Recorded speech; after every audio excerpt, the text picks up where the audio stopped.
મિત્રો એક મિની મિક્સરમાં બેસ્ટ આઈટમ આવી છે, જેની અંદર આદુ, મરચાં, લસણ, ડુંગળી ગમે એ વસ્તુનું ક્રશ કરવું હોય તો ક્રશ ફટાફટ કરી શકશો. ભાવ છે ખાલી 350 રૂપિયા, જે આમ લેવા જાઓ તો 650 રૂપિયા ભાવ હતો. અત્યારે આ સેલ ડિસ્કાઉન્ટમાં આવ્યો છે એટલે 350માં આવશે. જેની સ્પીડ છે એ ફૂલ આવશે. જે મિક્સર રેગ્યુલર વાપરો એની કરતાં પણ સ્પીડ આની વધી જશે. આખું પ્યોર સ્ટીલ છે.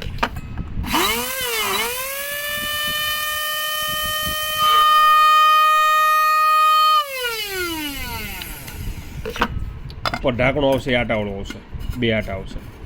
આની અંદર આદુ, મરચાં, લસણ, ડુંગળી ગમે ક્રશ કરવું હોય, ટ્રાવેલિંગમાં યુઝ કરો તો ટ્રાવેલિંગમાં હાલ છે. નાનું નાજુક એકદમ સ્મોલ સાઇઝ છે. ચટણી બનાવી શકો, બદામ, કાજુ, સૂકો મેવો ગમે ક્રશ કરવો હોય, બદામ યુઝ થાય.